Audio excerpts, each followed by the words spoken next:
30-40 సంవత్సరాలు ఉండే ఆవిడ దిక్కు దివానం లేకుండా అక్కడ అడుక్కుంటూ ఉండే శివాలయం వాకిల్ దగ్గర, అంటే మెట్ల దగ్గర. ఆమెకు ఒక సంకల్పం కలుగుతుంది, పరమేశ్వరుని పాదాలు నిత్యము నా తలపైన ఉండాలా అనే సంకల్పం కలుగుతుంది ఆ తల్లికి. సంకల్పం బాగానే ఉంది, ప్రతి ఒక్కరికి సంకల్పం కలుగుతుంది. దానికి ఒక మార్గదర్శనం ఇటువంటి వాళ్ళు గురువులు ఉండాలి కదా. ఎవరన్నా గురువు దొరుకుతాడేమని రోజు ఆ మెట్ల నుంచి చూస్తూ ఉంటుంది. ఆయన వినాలమ్మా వినాలా, మెట్ల నుంచి చూస్తూ ఉంటుంది. ఒక గురువు సాధువు గడ్డం మీసాలు ఇట్లా పెట్టుకొని ఒక సాధువు లోపలికి పోతాడు.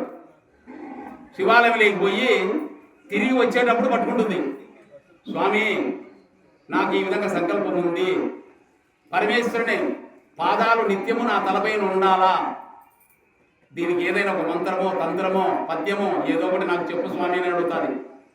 అడిగినప్పుడు ఆయన ఒక మంత్రాన్ని చెప్తాడు, ఒక మంత్రాన్ని ఉపదేశిస్తాడు, పలికిస్తాడు 2-3 సార్లు. ఆమె రోజు ఆ మంత్రాన్ని పలుకుతానే ఉండాలి. అట్లా కొన్ని సంవత్సరాలు ఆ విధంగా జపం చేసుకుంటూ ఉంటుంది. కానీ సంకల్పం నెరవేరదు. కొద్ది రోజులకు ఆ స్వామి మళ్ళా వస్తాడు. ఆయన ముసలాయం అయిపోయింది అప్పటికి, అంటే 10 సంవత్సరాలు.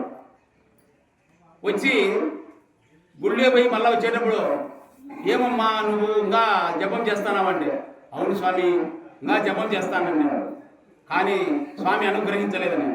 ఏదమ్మా నేను నీకు చెప్పినా కదా మంత్రము, ఆ మంత్రం చెప్పమ్మా అంటాడు. ఆమె ఒక పదం తప్పు చెప్పింటారు. జపంలో ఒక పదం పోయింటది, ఒక పదం పోయింటది. ఆ పదం పోయిన దాని అర్థమేమి, ఆమె పలికిన దాని అర్థమేమవుతుంది, పరమేశ్వర నా పాదాలు నీ తలపైన ఎప్పుడు ఉండుగాకా అని దాని అర్థం వస్తుంది. రివర్స్. ఎంత పని చేసినావమ్మా, ఎంత పని చేసినావు నువ్వు, నీ పాదాలు పరమేశ్వరుని దగ్గర అని చెప్పించుకుంటా వచ్చినావు అని అంటాడు. ఇంత తప్పు చేసినానా అని చెప్పి అన్నము ఆహారాలు మాని చనిపోయేదానికి సిద్ధంగా ఉంటుందేమో. అప్పుడు ఆ పరమేశ్వరుడు ఆ ఋషిని పిలిచాడు కలలో, నువ్వు ఎంత పని చేసినావయ్యా, నా భక్తురాలాయమా, నేనే పట్టించుకోలేదు ఆయమను, అంత తప్పు చెప్తానే కూడా నువ్వెందుకు అంత కఠినంగా చెప్పినావు, నువ్వు పోయి ఆమె దగ్గరికి పోయి ఇదేం తప్పు లేదులేమ్మా, స్వామి కనికరించినాడు, నా కళ్ళలో చెప్పినాడని చెప్పి అన్నం తిని మామూలు మనిషిని చెయ్యి అని చెప్తాడు.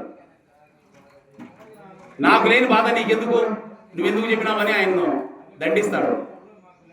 అప్పుడు ఆయన పోయి, అమ్మ పరమేశ్వరుడు నిన్ను కటాక్షించినాడు, నాకు కళ్ళలో వచ్చి నీ గురించి చెప్పినాడు, నువ్వు అన్నం తినమ్మా అని చెప్పి అన్నం పెట్టి ఆమెను మామూలు స్థితికి తీసుకొచ్చి మళ్ళీ ఆయన అక్కడ మెడికల్ దగ్గర అనుకుంటూ వస్తున్నారు.